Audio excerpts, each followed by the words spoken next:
Hello, how you doing? Nice to be back again. My name's Scott McArthur and this is Artefact, where we look at storytelling and we'll try very hard to break it down into the art and the science of storytelling. So nice to see people join me right away. That's lovely. Hello, folks. Hi. Hello on Facebook. Hi there. Hi on LinkedIn. Hello. Oh my goodness, that's good. It seems to be working. That's excellent. Right. So tonight, we're doing something tonight that as I've said before, these half-hour, 45-minute sessions are rarely enough and to cover everything. So tonight I see this as an introduction to what I've called the business of story. But it's something that I am quite passionate about, and it's something, as I've said to you before, I think if you understand this stuff, that it can make a fundamental change to you and to your organization. I'm astonished at how poor corporations are at this. I don't really think I could name one company who excels at storytelling. And that is extraordinary for a number of reasons. But let me just have to have a quick check in the chat, make sure someone let me know. Can you hear me? Are we working tonight? We've had fun with this in the past. I think everything's working. It looks like it is. It's certainly saying it is. But if someone could just let me know if we're working or not, that would be very, very helpful. I'll just nip over to Periscope and see how that's doing. That's doing fine. So, okay. So last week, hold on, sorry. Just let me get that, make sure this is working. That's it. So last week, we looked at poetry and story. And I'm dead chuffed with the feedback. I'm glad you enjoyed the poetry, and I think I've created some Charles Bukowski fans and some David Whyte fans. And as I promised, I will come back to poetry again because it's such a powerful way of capturing moments. So I thought it would be interesting this week. Could someone let me know if the sound's working, please? Someone just pop it into the... There we go. Thanks very much. Thank you. Thanks, Doug. Thanks, Joe. That's great. Thank you very much. I'm now feeling okay. It's just slightly flaky, particularly on LinkedIn. So thank you, Doug, in particular there. The LinkedIn engine is still in beta, and boy, can you tell. I don't know if anyone else is using it, but it's fun. But what I thought I would do, I thought I would use David Whyte as a bridge from the world of moments, which is the world of poetry, to the world of business. Now, David doesn't do a lot of work in business. He talks at events, but poetry isn't something that we don't have. Chief poetry officers. I wish we did. But David's done some work, and there's a particular poem he wrote for one of the airliners, and I want to read it to you because I think it forms a nice bridge. And enables us to get into this subject because I know a few of you have got real issues with communications, etc. And particularly given that more and more of us are now working from home. So let me just show you this poem. This poem is called Working Together. And this, as I say, it was written for Boeing, actually. It's a few years now. And he was commissioned to write a piece to try and help the Boeing people see where they were going and what their business was all about. So let me read it to you. I'm sure some of you are reading it already, but let me read it to you. So this is Working Together by David Whyte. We shape ourselves to fit this world, and by the world are shaped again. So that I like that first two sentences, that's first sentence. We shape ourselves to fit this world, and by the world are shaped again. The visible and the invisible working together in a common cause to produce the miraculous. To produce the miraculous is a lovely line, I think. I am thinking of the way the intangible air passes at speed round a shaped wing, easily holds our weight. So may we in this life trust to those elements we have yet to see or imagine, and look for the true shape of our own self by forming it well to the great intangibles about us. So that was a poem, as I say, it was written by the Yorkshire poet. He calls himself Yorkshire Irish, but he's born in Yorkshire, poet David Whyte. And I think, I like it. I think I'll put it back on again, sorry. There's a couple of bits I particularly like, and I said, as I was reading it, I really like the first sentence, and it's really short, and I think he's done that deliberately. We shape ourselves to fit this world, and by the world are shaped again. So, in other words, what we are doing, working at Boeing or working anywhere else, has an impact on us. and what they were doing at Boeing has an impact on the lives of the people that work there. So I think that's quite a nice bridge into what we're going to talk about this week. Now, the thing I said right at the beginning was that I was surprised about how poor organisations are at storytelling. Now, those of you who have tuned in to previous shows know that one of my favourite phrases in this world is that facts tell, but stories sell. And it's just true. But it's astonishing how few people actually understand it.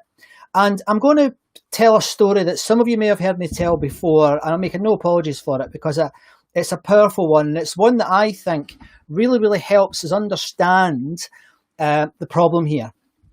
So what I'd like you to do, I want you to come on a little journey with me, just a little imaginary journey. So this is not one of my own stories. This is a story from somewhere else. So one day you're in the office and you're not feeling very good. You've got a temperature, you've got you've got palpitations. And you feel a bit grotty. So you think, well, I better go to the doctor. So you make an appointment to see your doctor, and you go in to see her, and she looks at you, and in true doctor style, she says, "Oh, you don't look very good. We better do some tests." So she proceeds to do some tests. She does your blood pressure, and she takes your temperature and all the rest of it, and she sends those things off for some analysis. So you go back to the office. You have a reasonably rough night. You get up and you're tired, but you go into work, and you get there at 9 o'clock, and the phone rings, and it's the doctor's receptionist. So how are you feeling right now? Tell me, how would you be feeling right now if this was you in real life? Tell me, folks. Tell me how you would feel right at this very minute. Just take the opportunity while you're thinking about it to check that I'm not missing any comments here. Yeah, we're okay. We're okay. Magic. Great. So how would you feel? Well, I know how I would feel. I'd feel pretty worried. And so she goes on and she says, again in true doctor style, and I think things might be changing on this front, but in true doctor style, she says, "I'm afraid to say you've got a pretty serious heart condition, and it's so serious that you are probably going to die from it. It's that serious." Oh, deep breath, and you think, okay, what am I going to do? But then she says this. She says, "Look, there is something you could do that could actually help. It could help you." Oh, hello, Peter. Thanks for coming. It could help. You've missed the beginning of this story. There is something you could do that would really, really help. And that something is you could go on an extreme vegan diet. Now, not the normal vegan diet. This is a vegan diet where all you're allowed to eat is green leaves. So you've got a choice. You either die from this heart condition, or you change to a extreme vegan diet. So ask yourself now, would you change your diet? Tell me, you can write it in the box if you like, but would you change your diet? If your doctor said to you, if you don't change your diet to this diet, you're going to die, would you change your diet? I'll sit back and watch. I know you've heard it before, Peter, so don't say anything and spoil it. I know you're a comedian, but let's not spoil it. The reality is, and you might be sitting there thinking, yeah, I would change my diet. The reality is you probably wouldn't. And in fact, I didn't make the story up, as I said at the start. That story comes from a very well-respected physician in the States who looked at 10,000 people who happened to have this particular type of heart disease. And only 1 in 9 people chose to change their diet. Only 1 in 9 people chose to change their diet. So, they chose basically, rather than live, they chose to die because they just weren't prepared to change their diet. It was too difficult. True story. There's now over 100,000 data points, and it's still around about 9 or 10% that are prepared to change. So I think that says a lot about human beings, because if they're not going to change to save their lives, I know some of you are in from the big consultancy businesses this week, do you really think people are going to change because you're putting a new SAP or Oracle system in? Really? When they wouldn't change to save their lives. So think on that. And I'll just check the comments. Here's oh dear, no cause to keep going because there'll be no good life on that diet. Joe, that's very pessimistic. Peter's saying it. I won't spoil it. So that's nice of you, mate. I know, but thank you very much. Well, I think it's interesting because there's an awful lot of effort put in by organisations to actually get us to change. And I think there's a problem with that, because they keep doing it through introducing new systems, introducing new policies, introducing new rules, even worse, new regulations. What happens the minute you put regulations in? Everybody ignores them, or everybody breaks them. The more the regulations, the more people break them. And believe me, as an HR professional in full recovery, I have seen that in literally dozens of firms, where people will just not change their behaviour. It doesn't matter what you say in terms of policy, procedure or rules, they'll just break the rules. And that's why companies like 3M have simplified the rule. I call it radical simplicity, where they've taken out all the rules and basically said to people, we trust you, and try to run their organisation that way. But that's the size of the problem. It's very, very difficult for us to change. Now, I think the reason for that, and it's this really, it's that stories are actually not something that have just appeared. Now, I said this in week 1, I said this in week 2, I think I said this in week 4 as well. Stories are part of what makes us human. And even before we could talk, we were using stories, we were using cave art, we were using tools and implements, and to demonstrate to other people what was happening. And the reason for that was that we could talk, was we could empathize, we could understand what the story was, we could see that you were saying, the sun is high in the sky, at this point of the day, that means it's warm, therefore we need to go inside so we don't get sunburn. These are part of what we are. But again, I've said it before, I'm very surprised that companies don't do this. And I say this is, we need to go natural. We need to start thinking within business communications about, storytelling, because we are wired for story. Does that make sense? We are wired for. Now, I did promise, and I will do it. Not next week. I've got another plan for next week, but I'm going to do a biology session on this. I'm going to actually take you through some of the biology and some of the brain stuff. We don't know much, but there's little bits we know that I think are pretty interesting in this area, that I think could add some colour to this, because this is one area that has been quite well studied and there are some quite interesting perspectives on it. So I think what more companies need to do is go natural. They need to start telling stories to get across main points, major points, to get across how they want a business to change, develop, etc., etc. I hope that makes sense. And Joanne, I think you're pessimistic about that diet. Just sprinkle some salt on it. It might be okay. So today, what we're going to do, well, I'm going to, as I always do, I'm going to talk about some examples to try and help you bring this to life. I'll tell you some real ones from my own experience. I've also quite sneakily, and I think some of you may have suspected this, I've started to build a model, my own model around how people can remember how to build a story. And I'm going to show you that in a minute. And that model, the word artifact is quite important for a number of reasons, but that model I hope will help you. But let me do something that might surprise you slightly, because I think where we need to begin with storytelling is not actually in the business world, and it's actually in the world of fiction. And on week 3, we talked about Shakespeare, and I've said this already today, but we are going to have a whole episode on Shakespeare and why his stories have been so, why they are so provocative and why they continue, 300-400 years after he's gone away. But the world of fiction gives us wonderful guidance on how we should be writing stories. Now, I'm not going to dive into the 11 or 12 steps, as I said 2 or 3 weeks ago when we were looking at what a story was. But what I will say is this. I'm really drawn, I need to take off that thing, hold on. I'm really drawn to this idea of using the structure from plays and from screenplays and from books, and having a 3-act structure, a beginning, a middle, and an end to a story.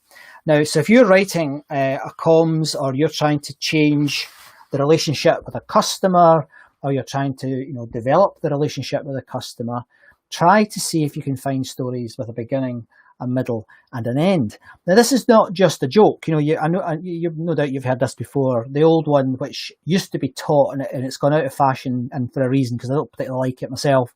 It was tell them what you're going to say what you're going to say, then tell them what you've said. I'm not drawn to that. I guess that is crudely what this means, this beginning, middle, and end model, but I don't think it's actually what it means, and I will explain that in a moment. So this sort of structure, even for corporate communications, even for short corporate communications, can really help you make an impact. But how? So that would be your structure. But then to break it down, what I've done here, and I'll flick it onto the screen, is I've done this. Now there's the word artifact. And I've started, now I've said this right from the start, that I think, particularly in business, it's very important that we have evidence. It's very important that we think about evidence and we contain evidence in all our communications. That means it's different from writing a screenplay. That means it's different from writing even poetry in some ways. And I think evidence is critical when you're communicating corporately. That is an episode, a whole other episode, but that is the foundation in which all of this is built. Then we have the ARE, the art of storytelling, at the top. And there are three things there that I would like us to think about. And I'm going to, as I say, I'm going to tell you stories. I'm going to delve into these. I'm going to see if I can show you some examples, and I'm going to give you some examples of how I've developed these stories and built them into my keynotes and my communication. But the first thing is association. Now, let me just put this off while I'm talking to you here because it's slightly unfair. So there's this idea of association, and this is about, there's no point in telling a story unless people can relate to it. They need to be able to, associate with you. They need to be able to associate with the story. They need to have some grounding in what you're trying to say to them in the corporate environment. So it makes it a bit different from telling a story, just an ordinary story, because you need to create that resonance. And this is where poor old HR gets a bashing quite often for this. They'll send out complex memos. They'll tell people that the numbers are like this and we're down these numbers, but remember the heart story. People just don't know how to relate to it. And even more interesting than that, people don't actually see the same as the HR department is trying to preach. And that's where I'm going to get you to do something really weird now. And it's something that virtual delivery is quite interesting, trying to do it virtually, but I'm going to ask you to suspend your disbelief just for a minute and do something for me that I think really gets this across. Now, I think a couple of my old KPMG and Atos colleagues are in today, so you'll have done this and seen me do this before. But let's just try this. I'd like you to close your eyes. Go on, close your eyes. The ones that are really taking part here will close their eyes. The other ones, boo. Anyway, what I would like you to do is I'd like you to imagine something with your eyes closed. And I would like you to imagine a dog. So you can see a dog. And I'd then like you to imagine that dog in a yard. So in your mind now, with your eyes closed, yes, you, Pete, a dog in a yard. So open your eyes. If you played along with me, I hope you did, because this is, I think, in all the years I've been working in this field, that exercise is the most important exercise you can ever do in any matter relating to customer services, communication, productivity. I just think I cannot think of a better exercise than that. It'll become clear in a minute why, but can you tell me what you saw? Is anyone willing to tell me what they saw? What dog in the yard they saw? Go on, I'll sit back a minute, have a drink. What dog in the yard did you see?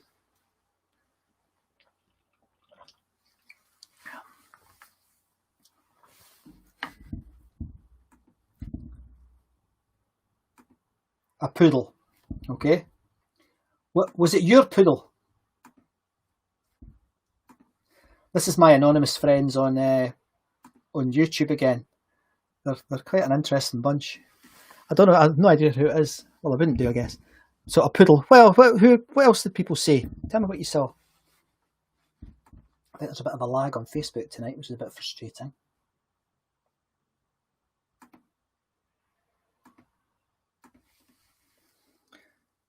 A terrier, not seen it before. That's an interesting response. Who's that? That was Doug.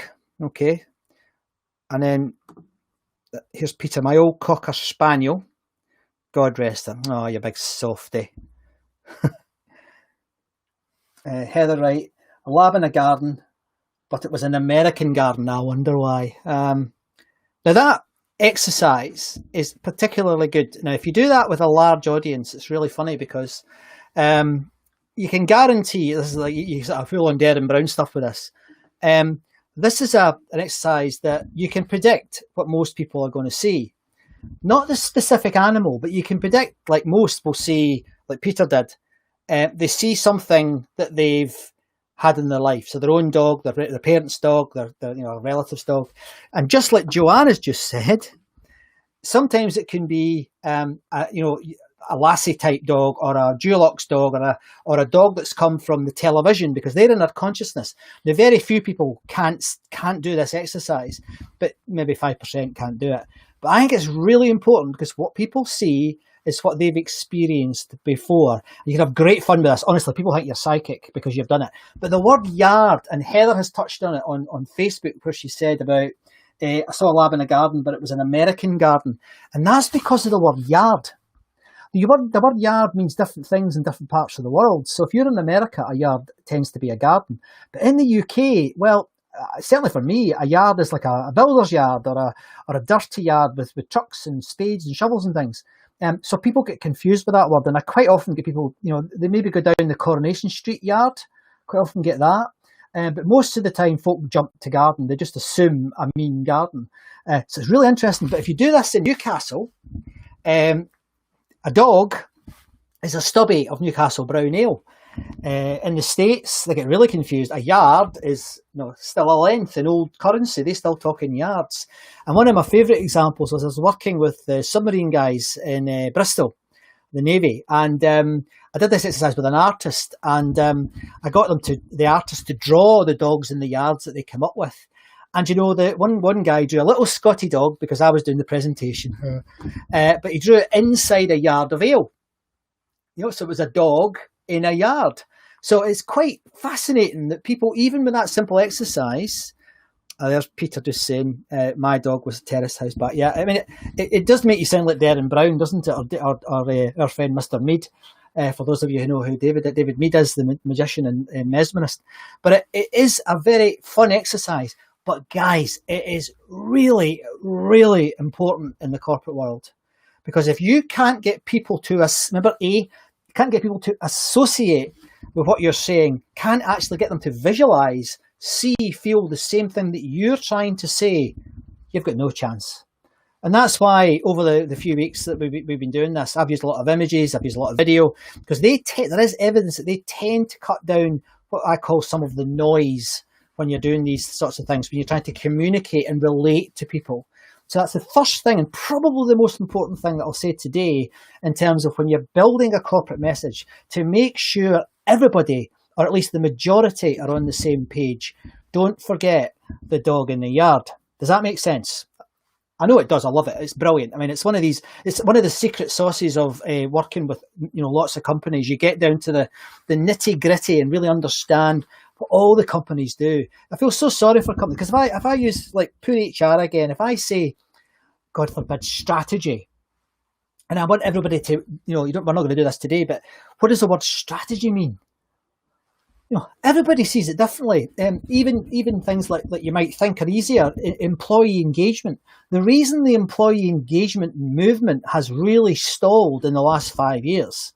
I mean, 10 years ago it was rocking, but in the last 5 years it's really stalled. And there's a number of reasons, but one of the main reasons is they can't agree on what it means. They can't get a dog in the yard. Now, they're still trying to work it through, but it's something that is really, really difficult. So in the corporate world, getting the association between your story and what you want people to feel, see, and emote with is extremely difficult. And I mean, I've done it in Olympic Games, I've done it in technology companies, I've done it in the arts, I've done it in I have to say, I've only just a few times got it right because it is so difficult.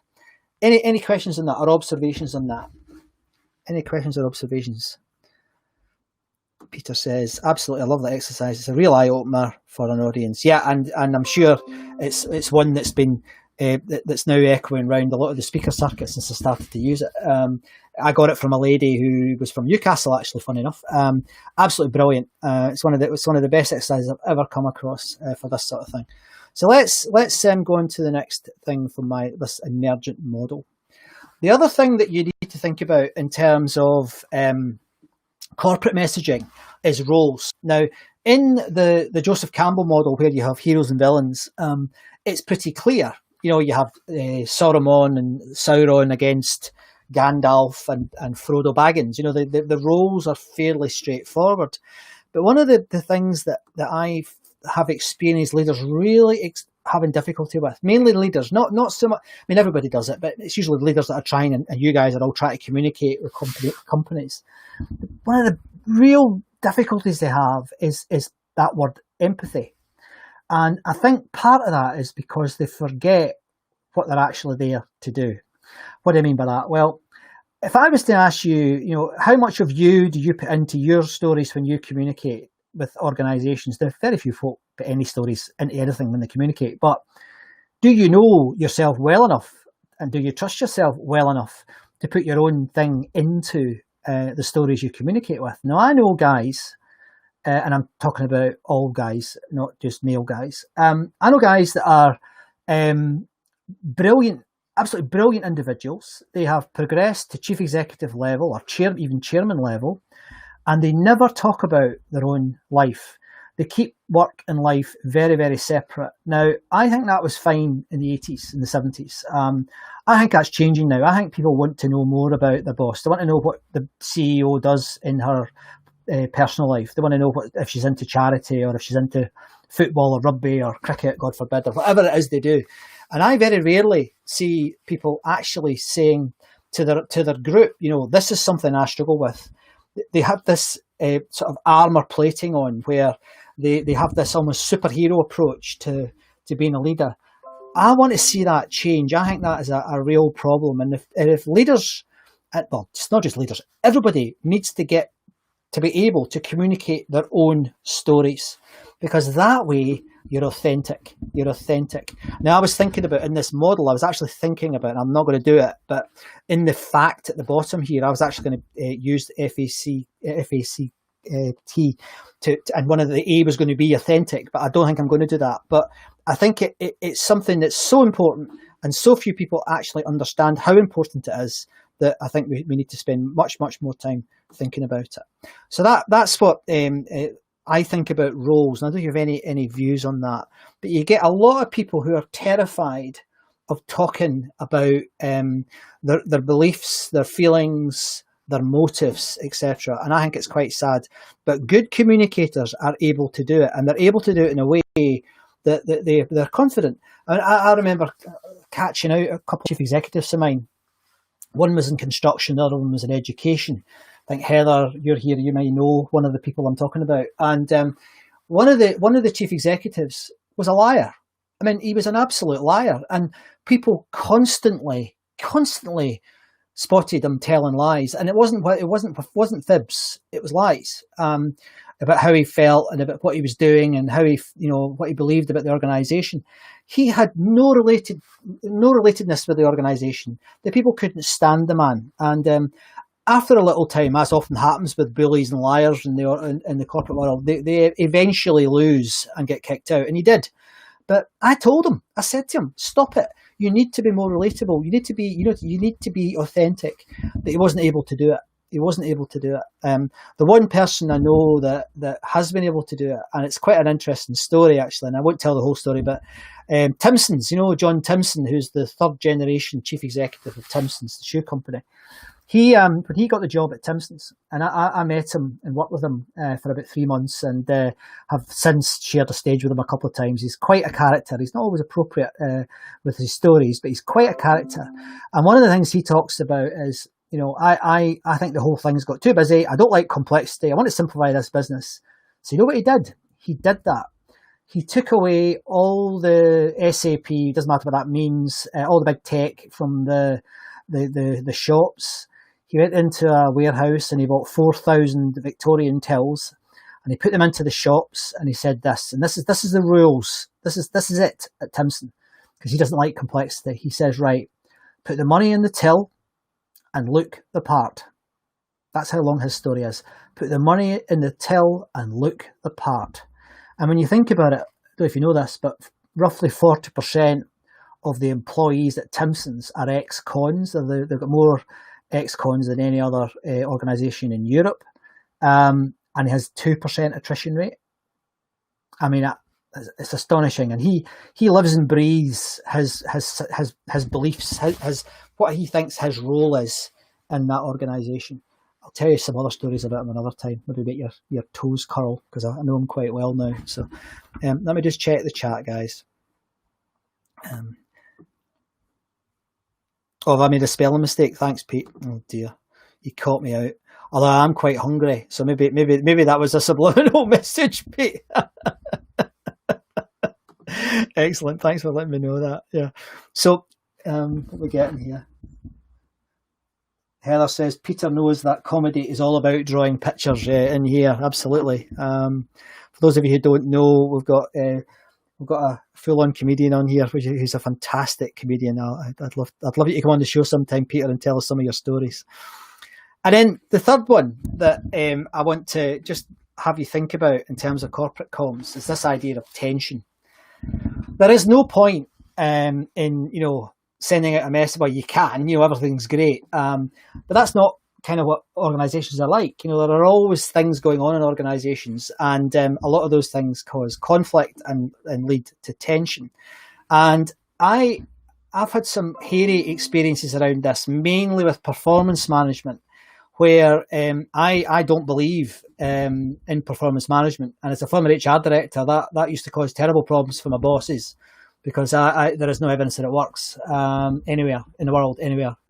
Certainly not the way we're currently doing it. And but nevertheless, I used to communicate that. I used to say to my board that this is a waste of time. All we're doing is using it to distribute money. It's not motivating anybody. In fact, it's doing the opposite. And you go up to Jimmy and say, "Hey, Jimmy, you've done really well this year. You've performed average." And you expect them to go home happy. Well, lots of companies are now finding out to their cost that doesn't really work. So I think communicating that and being honest, and I used to say that, I used to say, look, I am not comfortable with this. There is no evidence that this is working, no matter how much we look into it. I can't create stories around this because there's no evidence. There's no facts that this is actually working. And I think creating that tension, now I did that mainly in the boardroom, but I've done it out to bigger company, like I did it at British Gas with 80,000 employees. I was very honest with them. Things like saying, I don't know the answer to this. Because you know what people do? They give you ideas, if you're honest. So I think that, admitting that there's something happening in your own head that you're not sure about is actually, I know this is very trendy, all the Brené Brown fans, etc. But demonstrating that vulnerability is actually really important and can be really, really useful and can help you land your story in your organisation. So let me just check if there's any other thoughts. Thanks for your feedback, Peter. That's brilliant. He's saying any time. Yeah. Oh, hello, Andy. Nice to see you. Hi. I hope you can hear me okay. And so that's the sort of third one. So let me just see what Doug's written here. Here's Doug's. I've started wondering if identifying the villain in your story is key for CEOs to ensure that staff don't create their own story villain and internalising conflict or even becoming the villain. That's an interesting observation. I think in that context, Doug, I've often seen people having the other as a villain. It's a bit like very basic. I think this is maybe what you're saying. And I've done this, if you're working with large audiences, if you're working in Glasgow and you say, right, I want the Glasgow Rangers fans on that side of the room and the Glasgow Celtic fans on that side of the room and the Partick Thistle fans at the back of the room. You get 49% there, 49% there, and 2% at the back. And within seconds, they're forming like tribes almost. They're forming groups and they're hurling abuse at each other but being friendly with each other. So I think you're right, because they immediately then brand that other group, the other, as villain. And it's quite funny I worked in consulting for 12 years in all the big consultancy firms. And it was quite funny because you'd stand up on a pitch and you'd have a go at, Deloitte.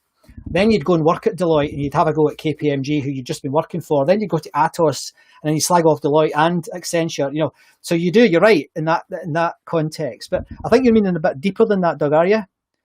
Let me know if you're meaning a bit deeper than that. But I think that is true. We do create villains, and you can avoid that by saying who they are. But people will naturally do that. The them and us thing. Look, we've experienced it, haven't we, with Scottish independence? We've experienced it with Brexit. We're experiencing it with Trump, Trumpistan. But we tell what angle I come at it from. So it's something that we do tend to create villains, and it's rarely that clear. That would be a hell of an icebreaker to watch. Yeah, absolutely, Pete. Imagine doing it in Liverpool. You know, you do it in London. I've done it in London, and it is great fun. I did it with I was doing the technology run up to the Olympic Games in London, and we had 400 different companies in the room, Pete, and they were all from all over the UK. And I did it there, and it was brilliant. It was in this massive. I don't know how to describe it. It was like it was a fish factory, and on the roof, the guy had created a conference suite, and it was stinking of fish. But we got them all in this room. And I did the football exercise. It was hilarious. And people were complaining that, you know, I support Burnley and you didn't mention us, and you know, and it was hilarious. So yeah, it's a pretty good icebreaker. But it shows the tribal nature. It shows that we actually have these things within us, as Doug suggested, you know, to project the villain onto it. And thanks, Doug, for that. We project the villain onto it. So that's the kind of the first three things I want to talk about. I'm not going to go into any more on that model just now, but I'm building it through the weeks, and hopefully we'll start to internalize it. But as always, in the last 10, 15 minutes, I'm going to tell you a couple of stories. And obviously, if you've got any questions, let me know, and I'll do my best to answer them. But I'm going to tell you one that I think is a secret, and I'm kind of don't tell anybody, okay? Because this is I think this is magic dust, this first one. And then I'm going to go to the ARTEFACT wall, and I'm going to tell you a little story from the ARTEFACT wall. But this is the first one, and this is one, and actually Heather Wright was on. I don't know if you're still here, Heather, but I was working with Heather in her company when this actually happened. So Heather, it's probably 20 years ago, Heather, and I was head of HR for Scottish and Newcastle, and I was working in Manchester.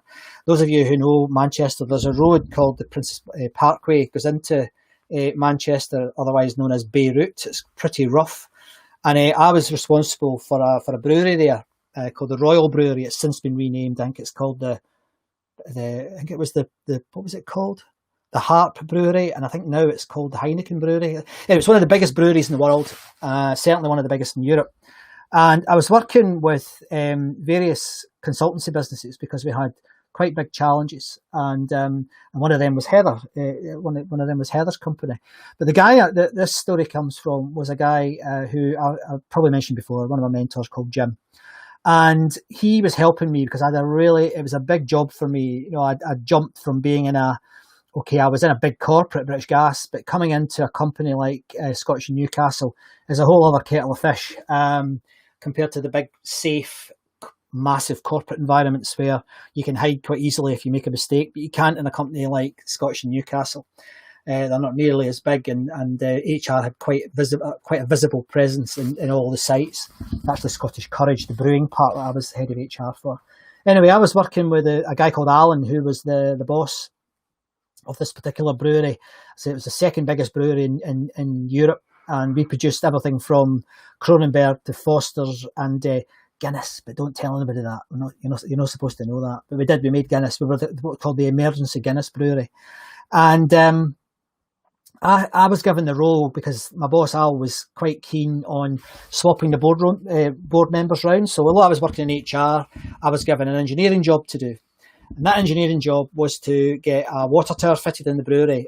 Because what happens is when breweries get to a certain size, anyone worked in brewing will know this.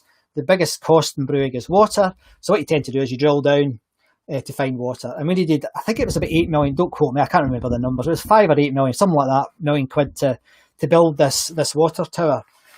And the guy who was responsible for the budgets had the best job title ever. He was called Steve, and his job title was Global Operations Director, God, G-O-D. And God very rarely paid a visitation to our brewery, but it just so happened that God was coming one day, and I was responsible for for chatting to him and see if I could get this money out of him. So I'd spent ages, gathering evidence and trying to, make sense of how I would, pitch to him. I wasn't as experienced at pitching at this point. This was early in my career, but nevertheless, I'd done a lot to try and, get ready for the meeting. And he walked into my office. My office was quite big, and it had a filing cabinet sort of here as you walked in the door, and he put his arm on here, and he's looking at me. And behind me, I had a coffee table, and behind that, my desk was off to the right here. I had a coffee table, and on the coffee table was my report, but above it, though, on the wall, was a picture of me. And actually, if I'd thought about it, where is it? Oh, I must have put it in another room. I've still got it. It was me standing outside Tynecastle Park in Edinburgh, which is where Heart of Midlothian played, with my long hair, leather jacket, and Iron Maiden t-shirt on, right? Very proud to be a Hearts fan. And he went, "Oh, you're a Hearts fan." He said, "I'm a Celtic fan," right? Off we went, chat, right, about football. Got to the end of the half hour. Remember, this is God. He doesn't have a lot of time. He's got quite a big remit. And off God went. I didn't talk to him about the water tower. And looking back in hindsight, I get that funny face on. I didn't think about it at the time. I thought I'd done well at the time. I thought I'd created rapport with God. But then to see Al, and I said, "Look, this is what happened." Told him we'd got chatting. Hadn't really got to the water tower, and he was bloody mad. He said, "Look, I'm not happy. You should have got to that. That's not acceptable. We're under pressure here. We're going to have to think about a way of dealing with this." So he sent me home with the proverbial tail between my legs. Pete's just saying, "I love the idea that there was an emergency Guinness factory." There still is. They don't talk about it, but there is. Brewing's not that much of a mystery. They like to make it a mystery. There's recipes for all these things. I'll talk to you about Guinness anytime you like. It's the myth of Dublin is a myth. Anyway, and so I went home, and I was a bit upset. I think I was 26. So I was young, a bit daft, and said to my wife, I said, "Oh, I've screwed up." And she said, "Oh, you should phone Jim." So I phoned Jim, who's my mentor. And Jim said, "I think I've got an idea." I was like, and he said, first of all, he said, "Yeah, you're a pillock. You should have got to the point." I went, "Right, thanks for the feedback, Jim." He said, "No, what you should have been doing, though," he said, "what you need to do was polish your shoes." Now, I don't know what you think about that, what you think it means. Some of you may have heard me speak about this before, but I was like, what's wrong with my shoes? I had no idea what he was talking about. And basically what he meant was this, and it was full on Derren Brown. I got a call 2 days later from God's office saying that God was coming back. Pure luck. And Steve would like to speak to me again. So I was like, right, time to polish your shoes. So what I did was I absolutely went through every inch of the brewery to make sure that at the minute God entered the brewery gates to get into my office, to come up the stairs, then go onto the lift, because there was stairs and there was a lift. And when he got into my office, and when he was in my office, everything that was around him was about this water tower. Everything. So when he got into the building, he opened the swing, the sort of glass doors. There was a notice board. And on there, I'd got the print department to draw something about I made it up. I wouldn't do it now, of course. But, I put some investment over time. And then I had a sort of profit line. And then a big arrow going like this and a red arrow pointing to it with, water savings. And he saw that as he was coming into the lift. There was something similar on the lift. He walked into my office.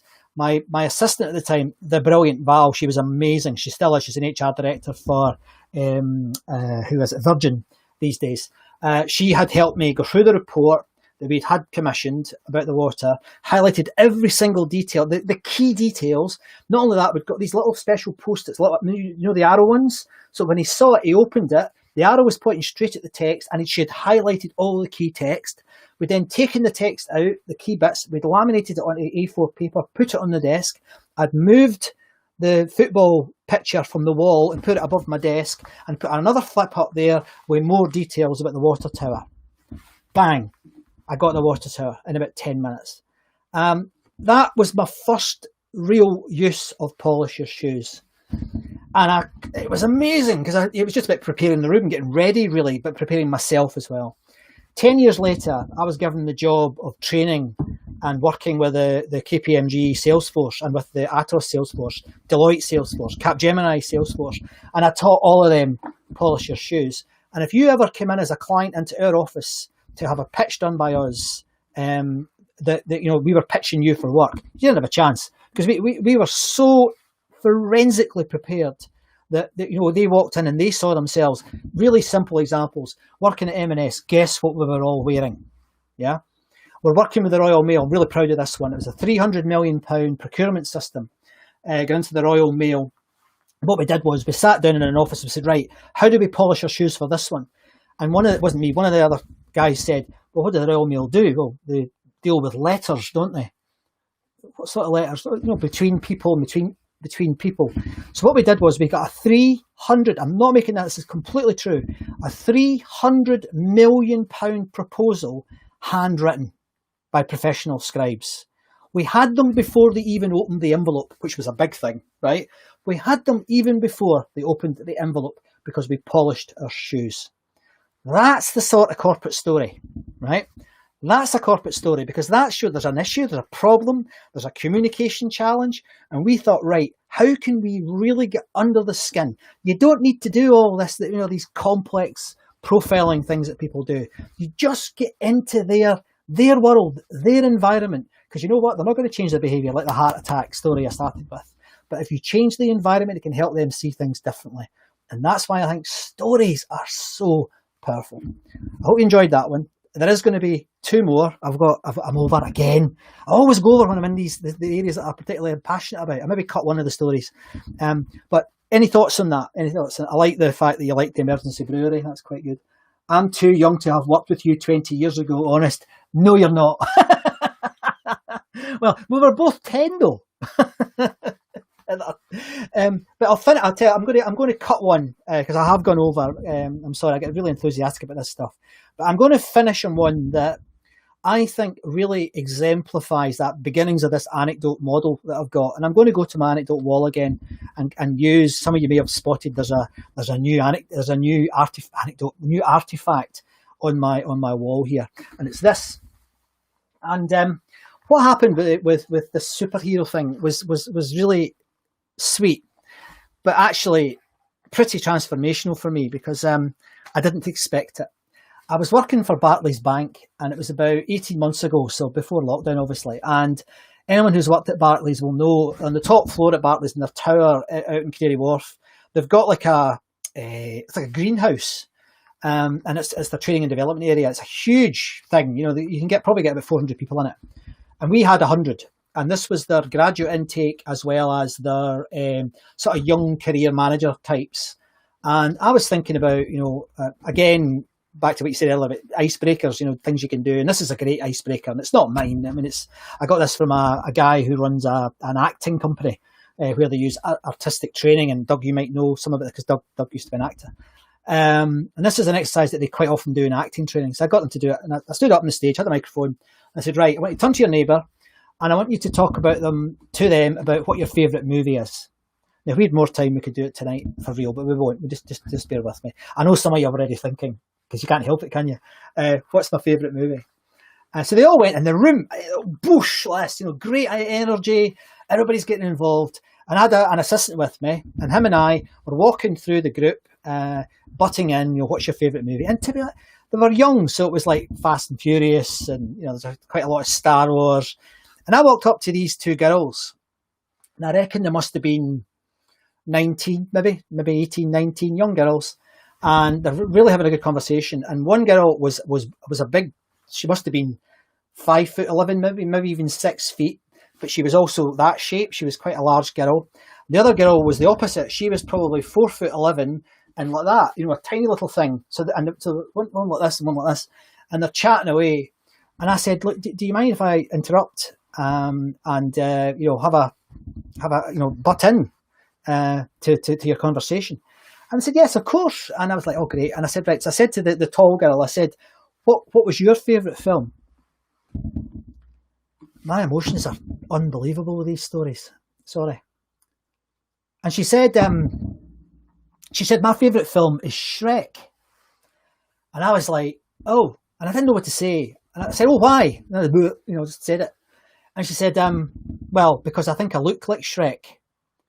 Now, I had that moment, guys. I almost laughed, right? I didn't. I'll tell you how I did that some other time. There's a way you can stop yourself from laughing. Anyway, Pete's used to that when his audience doesn't laugh. But I almost laughed and I went, oh, why? And she said, because I look like Shrek and I think people treat me like Shrek, like I'm a monster. My heart sank. I have to be honest, despite having all these years of experience, Heather, I was struggling for what to say. But then this little girl, small in stature girl, she wasn't little, she was small in stature, looked up at her friend like that and she said, you're not Shrek, you're a superhero. And I was like, I'm not going to swear because I know there's some school kids watch this, but I was like, absolutely unbelievable. And what she did to that girl in that moment was transformational. I mean, that girl, you could see the big girl going, whew, and all that was a little bit of feedback from my friend, right? That story, I tell that story all the time. If you see me on stage in a keynote in about 10 years' time, I'll still be telling that story because it sums up how quickly you can change someone's state. It sums up how sometimes people have got such low self-esteem that they see themselves like a monster. I mean, it's desperately sad, but what a story, eh? What a story. Completely true. And it's something that this is why I get so passionate about story and why I'm going over by 50 minutes now. I think this is something that everybody should be doing. And I'll finish, before I look at the comments, there are a few comments flying around, but I'll finish with this.